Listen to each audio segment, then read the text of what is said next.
আসসালামু আলাইকুম। সবাইকে ঈদের অনেক অনেক শুভেচ্ছা জানিয়ে শুরু করছি আজকের আয়োজন। আজকে তৈরি করে দেখাবো বাংলাদেশের হোটেল স্টাইলের নরম তুলতুলে পরোটার রেসিপি। কোরবানি ঈদের পরে ভাজা মাংস দিয়ে পরিবেশনের জন্য এই পরোটাটা বাসায় খুব সহজেই তৈরি করে নিতে পারেন। খেতে ভীষণ মজার, কিন্তু বানানো খুবই সহজ। তো রেসিপি শুরু করার আগে একটু দেখিয়ে দিলাম যে পরোটাটা কী পরিমাণ নরম হয়েছে, আর এটা খেতে যে কি অসাধারণ মজার। এই রেসিপিতে একবার বাসায় বানাবেন।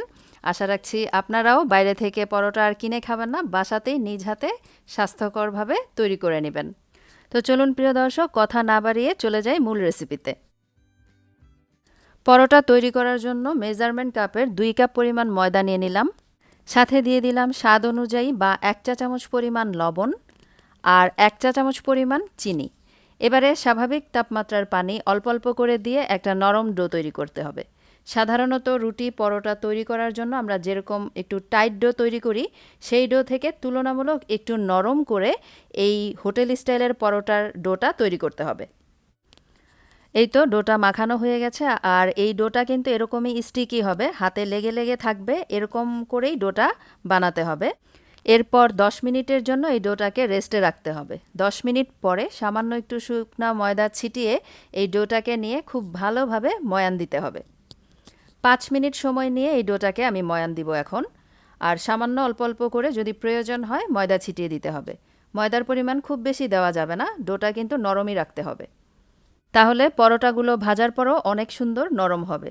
ঠিক বাংলাদেশের হোটেলগুলো থেকে আমরা যেই নরম তুলতুলে পরোটাটা কিনে খাই, একদম সেই রকম।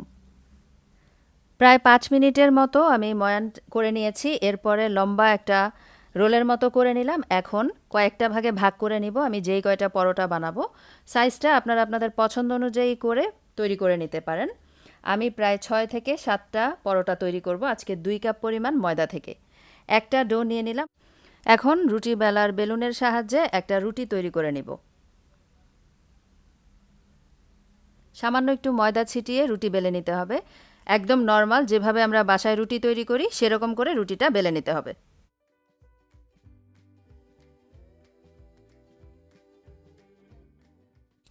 মোটামুটি একটা রুটির শেপে আসলেই হবে, গোল করে তৈরি করতে হবে এমন না।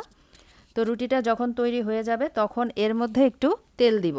1 চা চামচের মতো রান্নার যে তেল আছে, ক্যানোলার অয়েল আমি ব্যবহার করছি, সেটা দিয়ে দিলাম। তেলটা দিয়ে রুটিটার মধ্যে খুব ভালোভাবে মেখে দিব। এরপর উপর থেকে একটু শুকনা ময়দা ছিটিয়ে দিব। তারপর হোটেলে পরোটাগুলোকে যেভাবে প্রসেস করা হয় সেই প্রসেসটা আপনাদেরকে দেখাবো। একটা ছুরি দিয়ে রুটির মাঝ বরাবরই একটা দাগ কেটে নিলাম, মানে একটু কেটে নিলাম রুটিটা।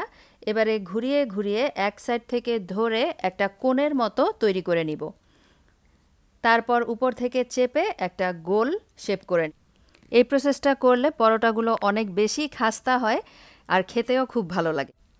তো পরোটাগুলো খাস্তা করে তৈরি করার জন্য আমি আরেকটা ইজি প্রসেস আপনাদেরকে দেখাচ্ছি। আপনাদের যেটা সহজ লাগে আপনারা সেটাই করে নিতে পারেন।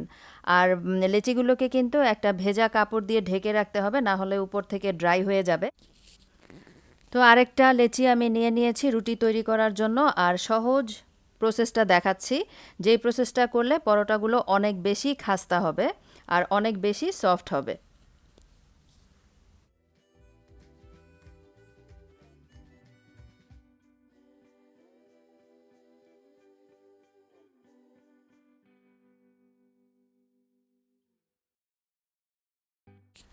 তো রুটি বেলা হয়ে গেছে। একইভাবে উপর থেকে 1 চা চামচ পরিমাণ তেল মেখে সামান্য একটু শুকনা ময়দা ছিটিয়ে দিব। এরপর একটা সাইড থেকে ধরে উপর থেকে ভাঁজ করে দিব, মানে ডাবল করে দিব, আর এক পাশ থেকে রোল করে নিব। এই প্রসেসটা খুবই সহজ, যে কেউ কিন্তু খুব সহজেই করে নিতে পারেন। আর এইভাবে পরোটাগুলো তৈরি করলে খেতে কিন্তু একই রকম হয় আর খুব খাস্তাও হয়।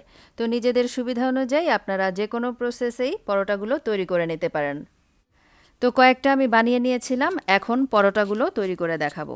আর এই পরোটাগুলো কিন্তু অন্য পরোটা থেকে তুলনামূলক খুব পাতলা হয়, তাই পাতলা করে একটা পরোটা বেলে নিচ্ছি। চাইলে শুকনা ময়দা ছিটিয়ে পরোটাটা বেলতে পারেন, বা তেল দিয়েও কিন্তু আপনারা পরোটাটা বেলতে পারেন। তো আমি খুবই সামান্য পরিমাণে শুকনা ময়দা ছিটিয়ে খুব পাতলা করে পরোটাটাকে বেলে নিচ্ছি। এই তো, আর কতটা পাতলা হয়েছে আশা করি দেখেই বুঝতে পেরেছেন। এখন সরাসরি ফ্রাই প্যানে চলে যাব পরোটাটাকে ভাজার জন্য। ফ্রাই প্যানটা গরম করে নিয়েছিলাম। অনেক বেশি গরম করা যাবে না, ফ্রাই প্যানটা যখন মোটামুটি গরম হবে তখন পরোটাটা দিয়ে ভাজতে হবে, যেহেতু এই পরোটাগুলো খুব সফট হয়। খুব বেশি গরমে পরোটাটা দিলে পরোটাটা কিন্তু অনেক শক্ত হয়ে যাবে, তখন আর হোটেলের যে পরোটার স্বাদ সেটা কিন্তু পাওয়া যাবে না। তো সেই কারণে তাপমাত্রাটা ঠিক রেখে পরোটাটা সঠিকভাবে ভাজাও অনেক বেশি গুরুত্বপূর্ণ আসল স্বাদ পাওয়ার জন্য। তো কিছুক্ষণ পরে পরোটাটাকে উল্টে দিলাম, একটু চেপে চেপে দিলাম। এরপরে এর মধ্যে সামান্য একটু তেল দিয়ে দিলাম। তেলের পরিমাণ আমি খুব বেশি ব্যবহার করিনি, 1 চা চামচের মতো দিয়েছি। আর আবারও পরোটাটাকে নেড়ে নিচ্ছি। একটা পাশ হয়ে গেলে আমি আরেকটা পাশও উল্টে পরোটাটাকে ভেজে নিব। আর এই পরোটাটাকে খুব বেশি ভাজা যাবে না, আর উপর থেকে লাল করেও ফেলা যাবে না, এরকম সাদাটে করেই পরোটাটা ভাজতে হবে।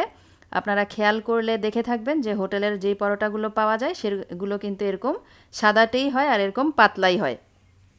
তো পরোটাটা ভাজা হয়ে গেছে, এখন একটা টিস্যু দিয়ে আমি এই পরোটাটাকে 2 হাত দিয়ে একটু চেপে দিচ্ছি। কলকাতায় এই প্রসেসটার জন্য এই পরোটাটাকে বলা হয় পেটাই পরোটা।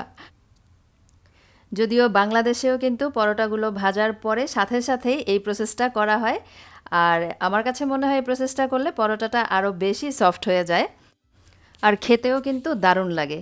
এখন যে কোনো মাংসর তরকারির সাথে পরিবেশনের পালা। যেহেতু ঈদ, সবার ঘরে ঘরেই তো যে কোনো ধরনের মাংস ভুনা রয়েছেই, সেই মাংসের সাথে পরিবেশনের জন্য সবগুলো টিপস ফলো করে এইভাবে বাসায় পরোটাটা তৈরি করবেন। আশা রাখছি হোটেল স্টাইলের স্বাদের পরোটা বাসাতেই পেয়ে যাবেন। তো এই ছিল আমার আজকের রেসিপিটা ভালো লাগলে চ্যানেলটাকে সাবস্ক্রাইব করার অনুরোধ জানিয়ে বিদায় নিচ্ছি।